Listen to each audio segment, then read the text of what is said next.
don't have to do everything overnight. I think particularly in the world that this generation's growing up in schools, they get everything like that because technology's there. If they want to know an answer, they just Google it. Yeah. They don't have to work for it. It's easy. Everything's instant. Yeah, instant gratification every time. So the slight edge method is about if you've got a goal, if you don't achieve it the first time, well, it doesn't matter. Keep persevering and you eventually be able to get there. Yeah. And I always say, well, we all can't be LeBron James, the best basketball player in the world, but if you do have a realistic goal that you want to get after, there's no reason why you can't do it if you put in the effort, but it's going to take time. This is REIGNITED, where together we will meet interesting people who have a curious message for the world. They'll tell us about their experiences so that we can all reignite our lives. Today's episode is all about gratefulness, and I'm very, very excited to have Ash Manuel from Growing with Gratitude here to share some tips, some experiences all about why gratitude is so, so important. So welcome, Ash. Thanks, Belle. Thanks for having me. Well, I've got you to choose some symbols to introduce yourself. So what have you chosen and why? So I've chosen, the blue one is a glass half full. So I think it's always good to see things from a positive point of view. So that's the main reason why I chose that. I think there's so much negativity in the world, and it's very important, I think, to, particularly this time that we're in, is to look at the positives. So I always try to do that. Yeah, and I guess that sort of isn't in alignment with what you do as well. Yeah, absolutely. I think teaching young people those skills as well to focus on the good things, because as we know, we're wired to focus on, our brains, we're born to focus on negative things. It's the way we're wired, but we can train our brains to focus on the good things. So that's the reason for that one. Glass half full. Glass half full. Yeah. This green one is, I see that as a will. Yeah. Some might see it as an orange slice, but that's a will. Yep. So what does the will represent to you? The will represents to me is that I think we need to keep, life keeps moving forward and we need to adapt as we go. So whether that's in a business sense, a personal life, our own journeys, I think it's always on the move and we need to adapt as we go. Yeah. So that's what that means for me. Could mean different things. Sometimes that road might not be as straight as we want it to be either, hey? Absolutely. Exactly right. Yeah. Lots of turns. Yeah. And finally, a tennis racket. Now, I'm not much of a tennis player, but more representing physical activity. So for me, I think that's one of the most important, particularly for our physical health, but our mental health as well. For me, I find that is my, I don't know if it's the right term, but my medicine. So if I'm having a bad day, I always turn to intense exercise to help myself feel better, because I know that works for me. Yeah. So physical activity is a real key part of definitely. My life. And it is proven that it's a huge part of people's mental health strategies as well. So you talk about gratitude and run programs and help facilitate people to be grateful. So how did this all start? Yeah, so it's a bit of sitting here today was certainly not where I thought I'd be talking about this 15 years ago, or even probably not even that long. But I came across positive psychology in about 2010. I was actually looking to property investing. At the time, I was a primary school teacher, teaching physical education at a manual primary school. Yeah. And I guess I started to make money as an adult after going through university and getting living by the student life, and then started to, save, and so I thought, well, what about property investing as a way to invest? So I started to look into that, but what I discovered wasn't what I expected at all. And what I did discover, though, was these successful property investors, and it just wasn't one, it was a few, talking about this thing about how gratitude led to their happiness, then happiness led to their success. But I didn't get how they all connected. So how does gratitude lead to happiness, and how does happiness lead to success? I didn't get it. Because it's amazing, isn't it, when you think about really successful people from a financial property investment perspective, there's lots of things that add up to that. So you discovered that there was this thing called gratefulness. Yeah. I always heard of it, but I didn't know how it connected to, or as I said, success and happiness. So I was really interested in it. So I actually started to look into that as well. I thought, well, what does this actually mean? And discover there was a whole science behind it. Okay. So I started to look into or read books from people like Martin Seligman, who's one of the founders of positive psychology. Another guy called Sean Akel, who wrote a book called The How of Happiness. Yeah. He's a Harvard psychologist. Barbara Fredrickson wrote a book called Positivity. And I just realised that just like learning a skill in a sport, you can learn to be a more happier and grateful and resilient person. And what leads to that is being grateful. So not just knowing what it is, but actually doing it. Mm-hmm. So I started to follow a few ideas about how to practice not only being grateful, but actually being kind, being empathetic, reflecting on the good things that happen, and serving others. So doing things for other people without expecting anything in return, and practice those 5 things. Now, they weren't hours and hours a day. It was just these short little, I guess, snippets of practice across a day, but over time had a really positive impact. Yeah, so it's like that, you're just sort of training yourself, or each little bit has an impact long term. Yeah, absolutely. Yeah. And I think in society we want things straight away. Mm-hmm. But what I did get when I came across the research is that it's over time. It doesn't have to be done overnight, but if you just work on these skills over time, they can have a really positive impact. And for me, particularly coming from a place of being grateful, if I was having a bad day, because I had been practicing, I was able to use my reframing skills, my self-talk, to see things from a more positive point of view a lot better than I had in the past. So it helped me also move forward from, I guess, challenges as well. Yeah, so what did you notice in that initial period when you were doing these things every day? Like, what did you notice about who you were and what was happening in your life? Yeah, I think for me, it's a really good question, actually, because I think we take a lot of things for granted. And I think it just started to open my eyes up to be grateful for those little things. It might be a bit cliche now, but unless you actually do practice it, you might not see those things that otherwise you might, what am I trying to say? You might not see, but through practicing, I was able to notice them. Even just like having a bed to sleep in and things like that, something that we've always had, but just taking it for granted. So I refer to it, or personally, I refer to it as lowering the bar. Yeah. So really lowering the bar for those things that we can be grateful for, rather than not so much the big things, which obviously we can be grateful for as well, but just those smaller little things. That's what really had the positive impact for me initially. Yeah. And what did you notice about, at that time you were teaching, were you better in the classroom? Like, what was the sort of ripple effect that happened for you? Well, for straight away, it was when I came across it and practiced it, my initial reaction was, I wish I learned this when I was younger. I was, again, using those reframing skills. So if I did have a bad day, which wasn't very often at school, I was really lucky, but if I did, I was able to see it from a more positive point of view and reframe it and say, look, today's just been one of those days, but I'm actually still really grateful that I've got a great school to teach at. I'm actually got a home to go home to now. If I actually think about it and put it in perspective, it's not actually that bad. Yeah, so it is reframing a perspective constantly. Absolutely, yeah. I think that's what helped me massively.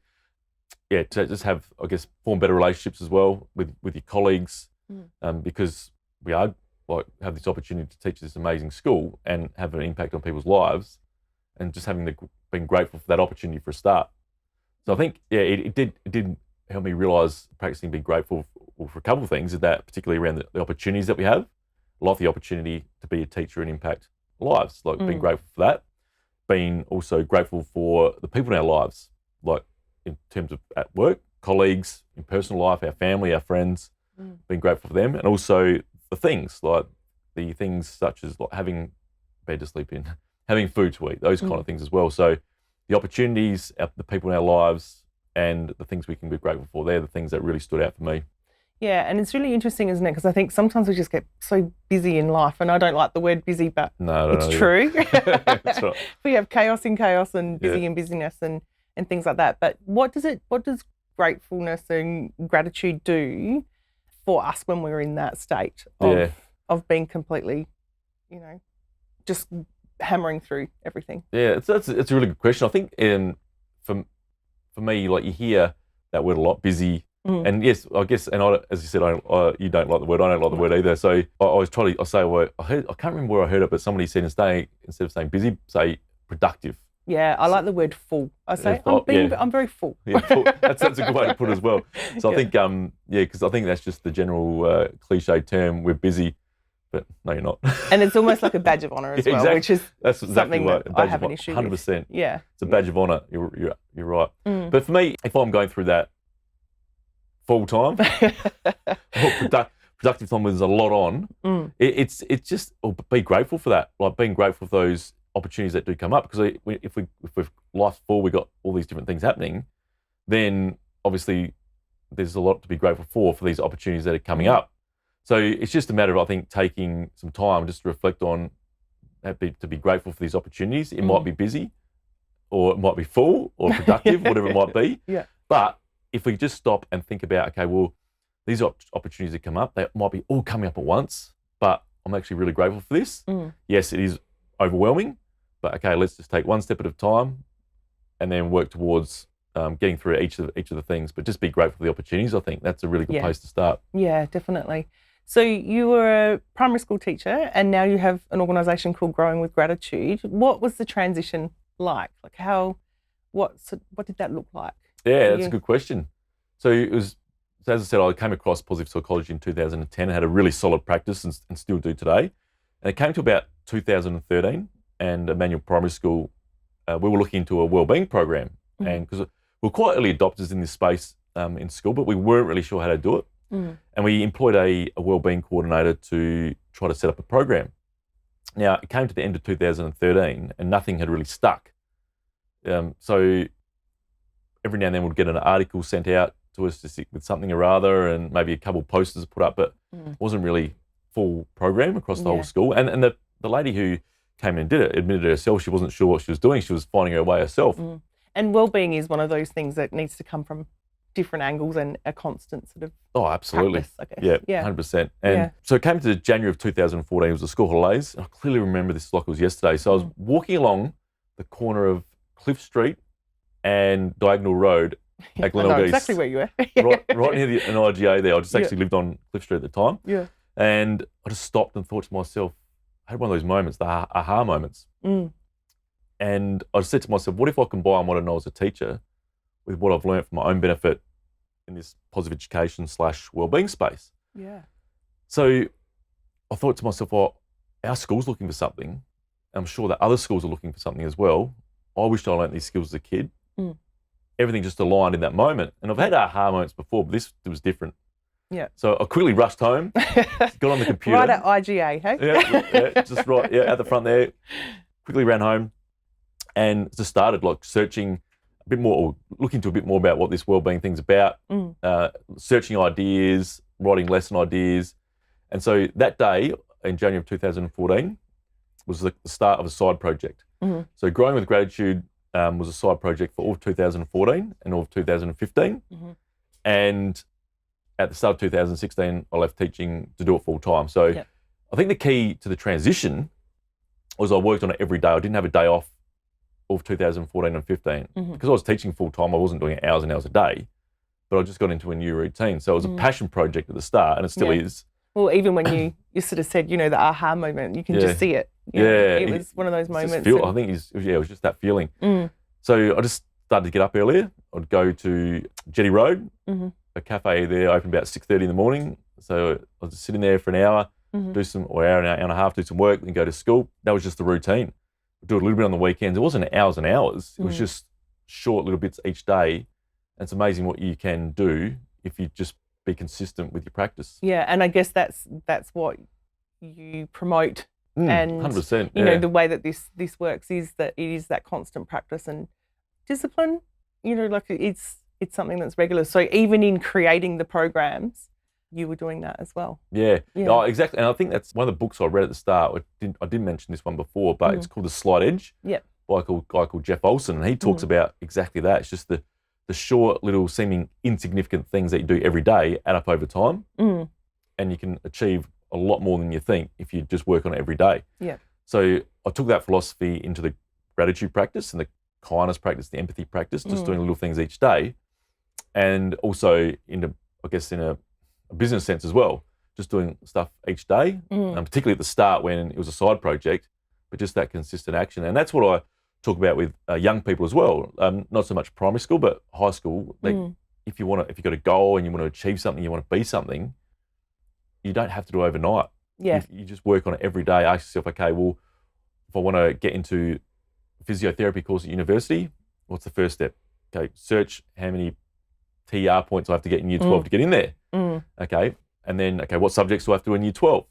And then just work on it, and then you'll eventually get there. And if you don't get enough marks, well, the world's set up these days where you can eventually get there. Yeah. But it might not happen overnight, but 4 or 5 years down the track, you'll eventually get there. Yeah, and I don't think anyone becomes a master in their craft just suddenly. No.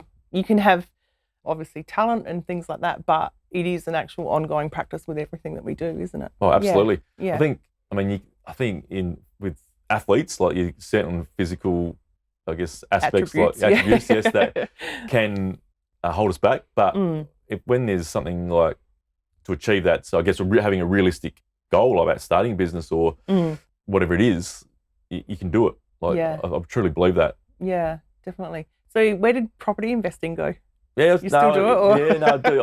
I did it I did get a few investment properties in a reasonably short amount ago, about a year or two back then. And then I guess from there I invested back into the business sort of thing. But I still got those properties which are just sitting there. Oh, amazing. You're looking at one thing and then this road sort of opened up here. So tell me about the key components of what you do. What are your sort of in your programs and the things that are facilitated with young people? Yep. What are the things that we should all know about? So it's based, the primary school program is based on what I call the 5 habits of happiness, which is gratitude, kindness, empathy, positive reflection. So thinking about the good things that happen, similar to that glass half full, and service. So doing things for other people. Yeah. So why are they important? So for me, these are the skills. These are the skills I think are very important for a person to learn, and they've had from a personal point of view, they had a massive, huge impact. And the great thing about them, they're skills that can be practiced and developed. And as we know, the purpose of consistent practice is to make them a habit. So it's one of those things where, I guess as a young person, we might start out tying up our shoes, and the first few times we do it, we're hopeless at it. And it takes practice. But eventually we just get there and it clicks. It clicks. Oh, that's how you do it. And then all the other times we don't even think about it. We just do it. So it's the same philosophy. If we provide the opportunity for young people to practice initially, to be grateful, to be kind, and setting up activities and different exercises to do it with consistent action over time, it becomes a part of who they are. Yeah, definitely. And it's a habit. So again, the purpose of doing it is if they are having a bad day, they can come from a place of being grateful to reframe and see things from a more positive point of view, to help put things in perspective, but also coming from a place of empathy. So if you're having a bit of a disagreement with someone, and which often happens, and that's okay, but we can maybe just take a step back, gather our thoughts, and try to see it from their point of view as well. Yeah. So do you think that's what empathy is? Empathy, it's a tricky one. I think empathy can mean a few different things. I think it definitely can mean seeing something from somebody else's point of view. I think that's a good way to look at it. It's a tricky one because compassion and empathy, sometimes you sort of, I feel that they can be exchanged. Yeah. And sorry. Some people get a little bit confused with sympathy as well. Yeah, sympathy, that sort of, I think it gets a bit confusing about which is which as well. Oh, it does. And sometimes, and do you know what was funny?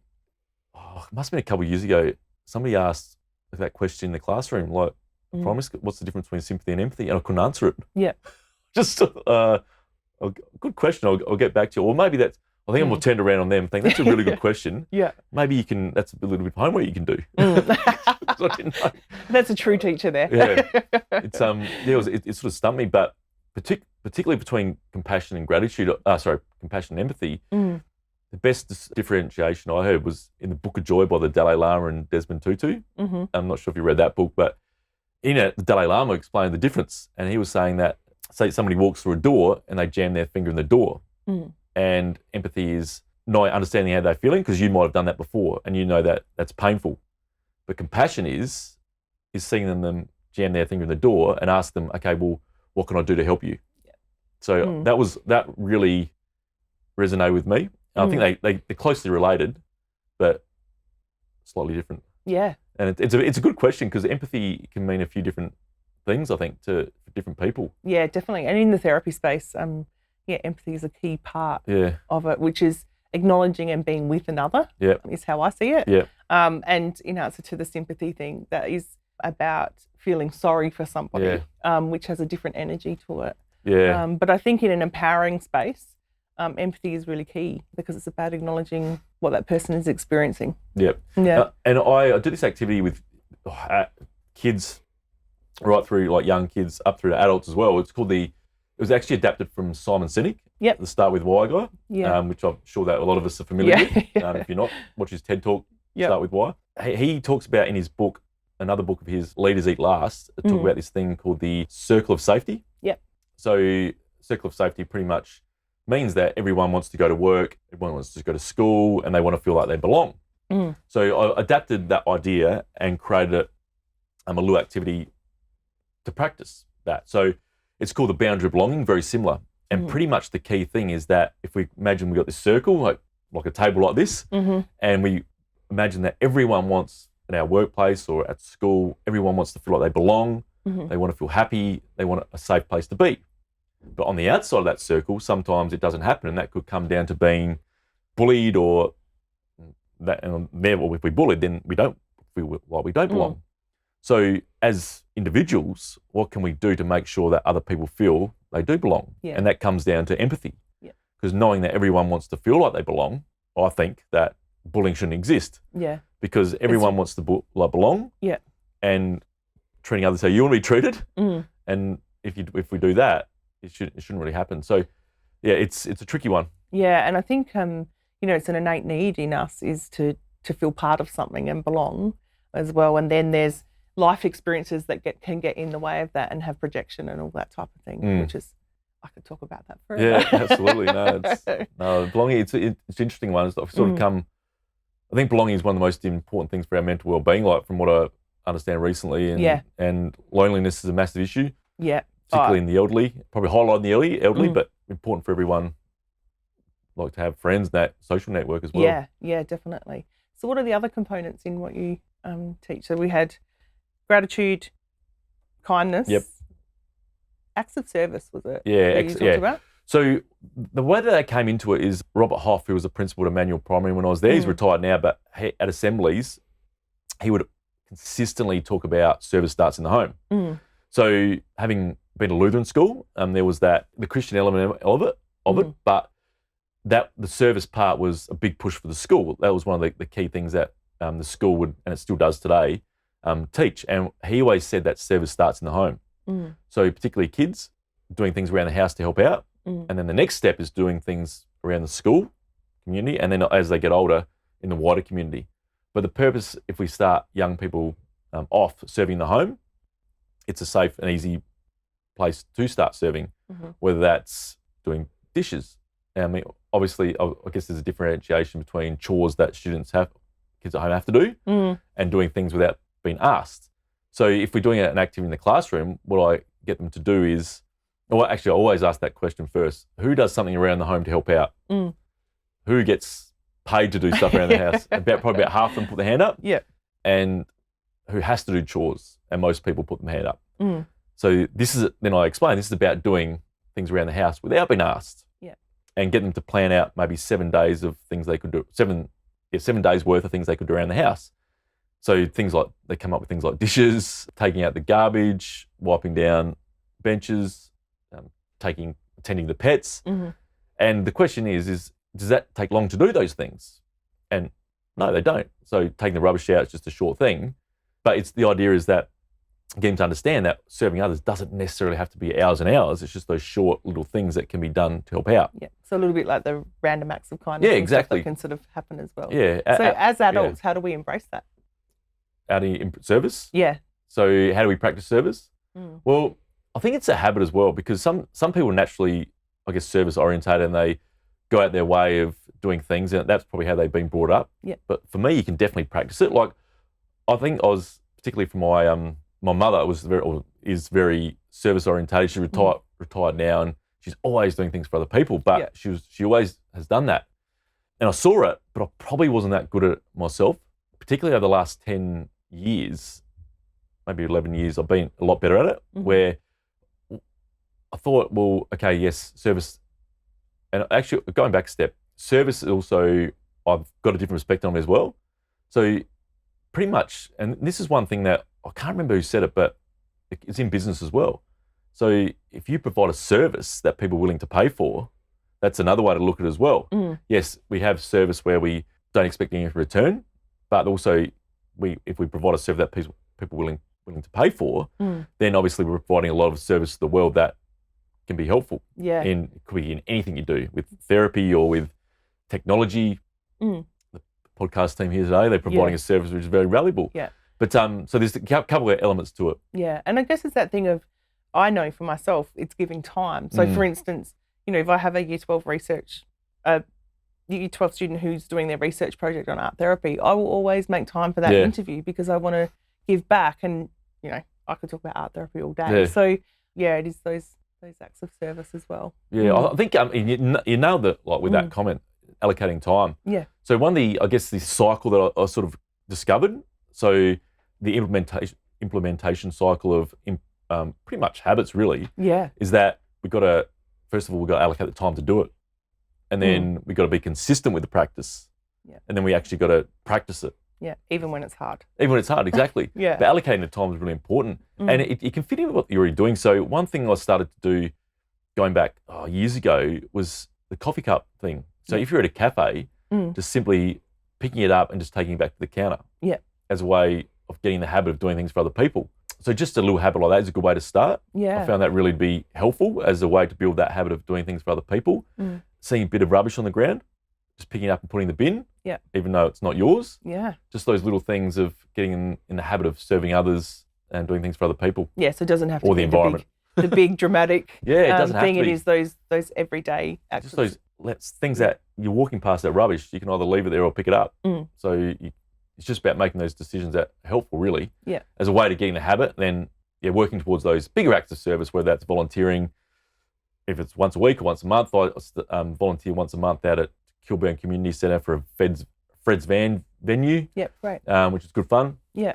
And it's a small impact that you make, but it's 3 hours a month and getting the habit of serving others. And I guess also you get something back from that as well. Yeah. Yeah, I know when I volunteered and do certain things, sometimes you feel a bit guilty because you're getting more back from feeling good from doing that in the process as well.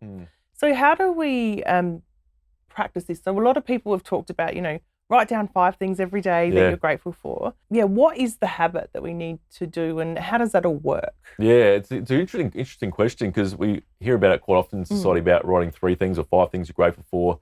But what I found, and this is actually research, there's some research around this as well. So back in actually, it was a while ago now, 2015, with a small group of students, I did a research project with the University of South Australia. Yeah. We did actually a big one of about 600 students, but we also did a really small one with about 10. Yeah. And we selected a range of grade 1s to grade 6s. And they had to do about 3 things every day for about 5 weeks. And one of them was writing 3 things they were grateful for every day for 5 weeks. Yeah. And these were kids, like 6 to 11. And it was an experiment, really. And when we came back to for the interview process with that focus group, or the focus group at the end, 100 of the kids, not together, they were all interviewed separately, 100% of them said they found the activity boring. Yeah. Because they had to do it every day and they found it hard to think of things they were grateful for, and it became a bit of a chore, therefore not really having the positive impact that it was designed to do. And it was funny because then I read a book called, it was either in Positivity by Barbara Fredrickson or The How of Happiness by a lady called Sonia Lou Mabursky, I think her name is. Yeah. And in her research also discovered that it can, for adults as well, be a bit of a chore over time if we continue the habit of because just it becomes cliched and and I have a bit of a love-hate relationship with gratitude. I mean, I am a therapist too, so I believe we need to go to certain things sometimes and express them and explore them in order to move through them, a bit like the wheel. We need to move when we're stuck, but also I do see the benefits of it, but not when it's cliched and just a routine thing. Like you actually have to engage with it. Yeah. Is that what absolutely. You sort of see? Oh, definitely. I think having that variety, yes, writing 3 things you're grateful for is a good activity, but maybe not just every day. Yeah. So it's good to have that variety. So one thing definitely learn off that research project, not only with those small group of kids, but the whole major research project where we did a whole school of about 600 student one, is that it's got to have variety in the practice. Yeah. So whether that's gratitude or what I call positive reflection, like a growth mindset approach, there's different ways we can practice, and it's important to have those different, or give the young people or give adults the opportunity, or provide them different ideas of how they can practice it. Yeah, definitely. So, definitely make the act or the learn or the practice of it fun and engaging, and it can be done in games. Like a really good mate and I guess a colleague called Dale Sybon, he's from Melbourne. He's all about making learning fun. Yeah. So he's created not only like literacy and numeracy games that can be fun to learn, but also wellbeing games like gratitude games, and things like that. And he's got this game called Gratitude Monopoly. Mm-hmm. Great fun game where kids get a dice, they roll the dice, land on obviously a number, and you've got the cards set up which act as the streets, and each street has got an activity on it, which is a gratitude activity. It could be experience you are grateful for, and they write it down on their scorecard, but then also they got to do a physical activity before they can roll the dice again. So it's incorporating gratitude and physical activity into the game. Yeah, it's a great way to practice. And then there's so many different other ways you can practice. I guess providing, particularly from a young person's point of view, in a classroom setting, give them the opportunity to practice. Yeah. But for adults as well, there's so many different ways we can practice as well, rather than just writing 3 things you're grateful for down. Yeah. Do you have any ideas that you could share around that? So one of my favourites is called Stop, Think, Appreciate. So stop part is, if you're at home, for example, just have a look, stop, and have a think around the room, whatever you are in the home, and have a look at those things that you can be grateful for. Yeah. And that appreciation part is the appreciation. So if we stop and observe and have a think about what we have in our home to be grateful for, and then appreciate it. So the appreciation part comes from a sticker. So if you've got a sticker label or a Post-it note, the idea is to put that label on that thing that you can be grateful for in the home. For a start, to identify that for all these wonderful things that we do have that sometimes we take for granted, like a fridge to keep our food fresh, like a clean drinking water tap. Now, and also the idea is to leave that Post-it note or sticker there, because when it catches our eye, it's just that short split-second reminder for us to be grateful for that thing. It's like a prompt. Yeah, it's like a bit of a prompt, exactly. And actually, the idea of that activity came off a TED talk by a guy called David Stendhal Rast. He's a monk. Yeah. And he spoke about going off the grid on a pilgrimage, I think he described it as. And it was about 3 months. And in his TED talk, he talks about coming back home and walking in the door, turning on the light. And the way he describes it, he says, "Oh, I've got light." Yeah. And then he's got home to the faucet and he's turned the water tap on and, I've got water. Yeah. And he didn't have it for a long time. But because he was absent from those things, electricity and particularly clean drinking water from a tap, he could feel really grateful for that. Now, yes, he experienced going without, but I think still we can be grateful for those things without missing out. But sometimes we do take for granted those things. And when I heard him say that, I thought, well, that's actually a really good point. We do take these things for granted. What's a little activity we can do to practice that and remind us? And then just the idea of stop, think, appreciate came to mind. Yeah, no, that's great. And I mean, you only need the internet to go down to realise. Oh, exactly. Being grateful for our connection and all the things that happen through that. So it can happen on so many different levels as well. Yeah. Yeah. Is there anything you talked about when you discovered this that you were like, oh, I wish I knew that when I was a young person? Yep. What are the things that you wish you knew? Yeah. It's good question, actually, because I just started in the last probably 12 to 18 months doing a talk exactly called I've done it 6 to 4, depending on how long it is. 6 things I wish I knew when I was your age to high school students. Yeah. And the 6 are gratitude, empathy, positive reflection. So thinking about the good things that happen. Yep. Self-awareness. So the way I see self-awareness is like really observing how you're feeling in the moment, in the time. Then ownership. So being responsible for what you do, particularly around if you're having a bad day. So I always ask the students, okay, if you're having a bit of a bad day, who's the only person who can improve your mood? Yeah.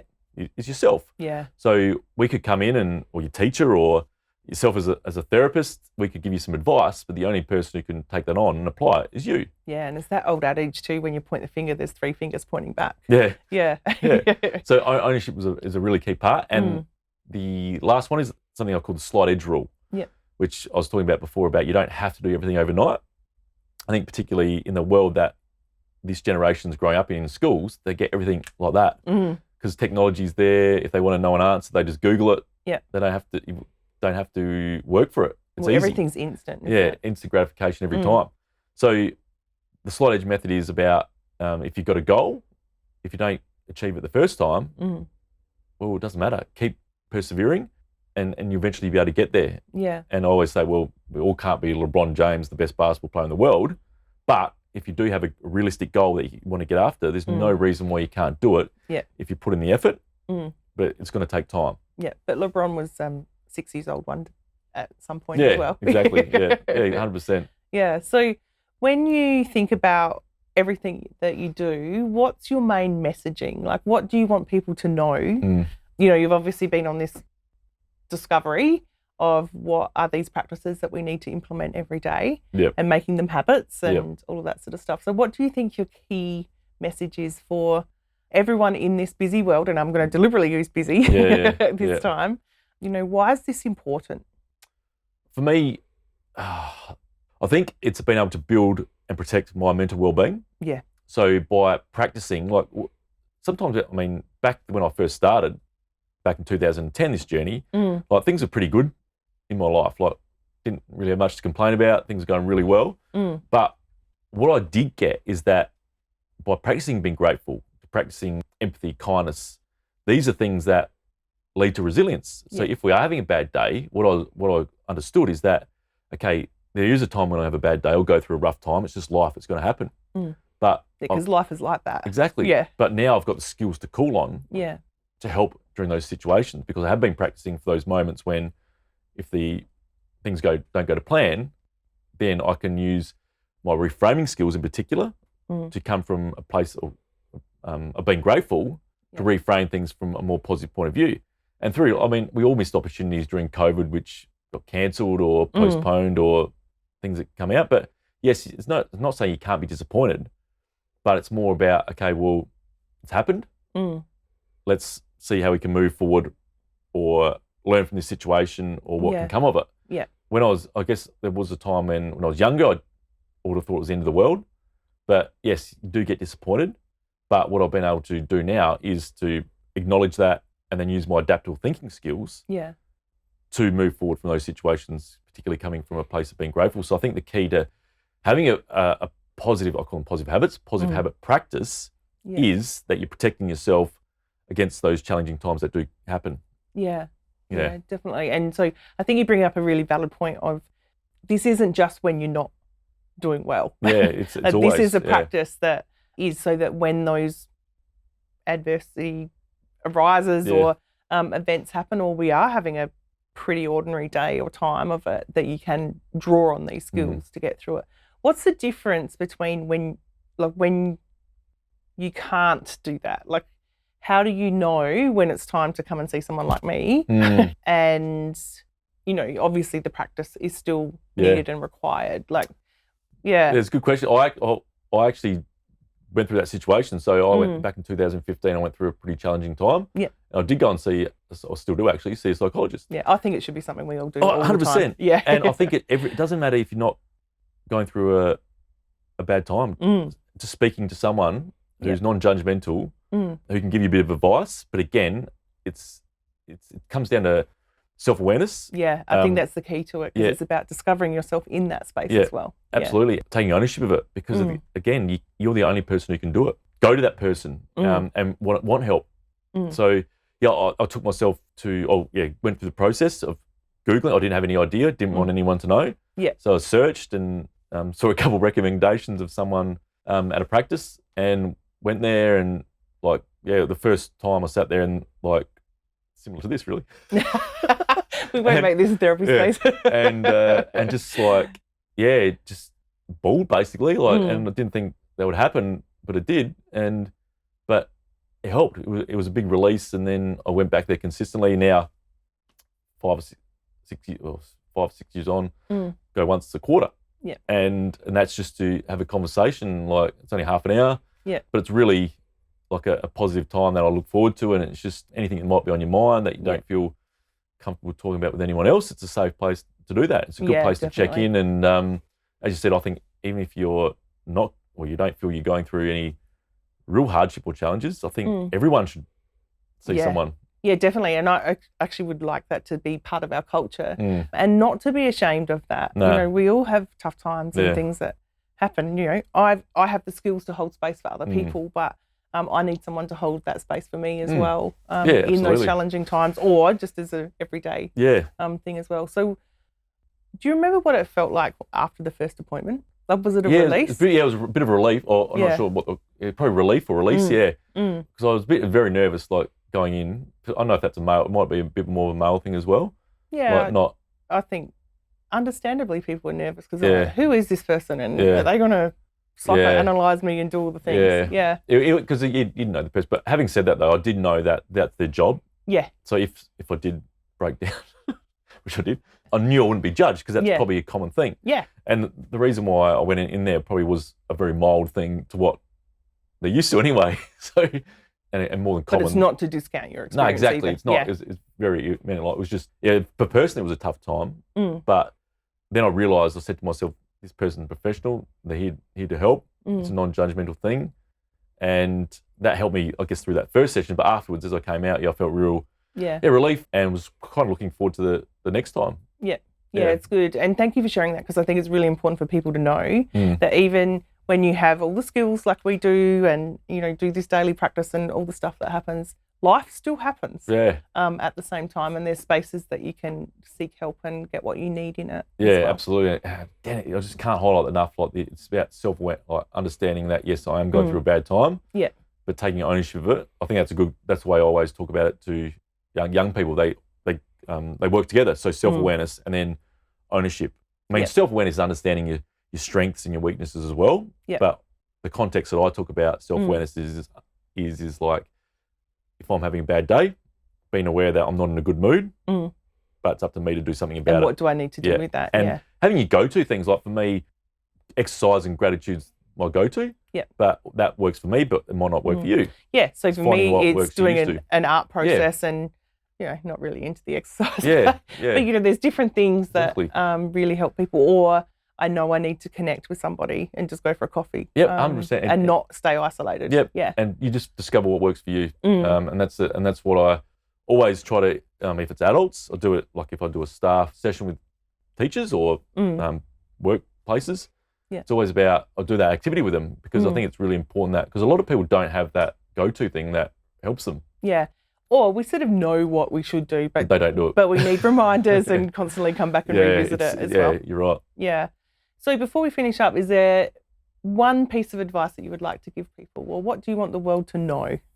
I think my message all the time is these are skills that can be practiced. Yeah. And I'd strongly recommend finding a practice, whether, yes, we spoke about writing 3 things you're grateful down each day can be boring over time, but it's a good place to start. Yes. And then once you get in those habits of actually doing that's the most important thing to get into the routine of. So I'll go back a step. So what I think is good to do is choose like over a week. It doesn't have to be a gratitude activity, but a positive habit that you can do. So one might be writing 3 things you're grateful for. Second day, it might be writing down your best part about your day at the end of the day. Third one could be doing an act of kindness, like a planned act of kindness. We hear about random acts of kindness, but you can do a planned one where this is what I'm going to do today. I'm going to, just an easy example, buy someone a coffee kind of thing. Another one could be, I'm going to do 10 minutes of an app, a breathing exercises or meditation type thing. Yeah. But they're all positive habits. Yeah. And I think it's good to have that variety and they all work together to build those positive habits. Yeah, definitely. So basically the message is that try to find or plan out 7 days to start with to start a habit of doing it. Obviously 7 days isn't necessarily going to build that habit, but if you can get through 7 days of doing it, you can get through 14. Exactly. Yeah. And it's not like that hard because those things don't take hours. They're just short little things that, yes, you do need a conscious effort to start with. Mm-hmm. But once you get in that routine, you might find that it's the best thing. I love it in the morning. My best part about the day is the morning because I do that routine. Yeah. So, yeah. Yeah. So it's about making these daily things that actually over time have a huge impact. Yep. Yeah. Cool. So if people wanted to get in touch with you, what's the best way to do that? The website is I've got a couple of websites, growingwithgratitude.com.au, and I've got a personal one of ashmanuel.com.au. Great. And info at growingwithgratitude.com.au is my email, and that comes straight through to me. Yeah, great. I've really enjoyed talking about gratitude and everything that you do, and a timely reminder about that daily practice, and I'm having the positive mindset and seeing how you work through things. And you talked about the wheel and moving through life. So thank you for sharing everything with us today. No worries, Belle. Thanks for having me. For show notes and more information about my guests, and to get in touch with me, visit ignitearttherapies.com.au.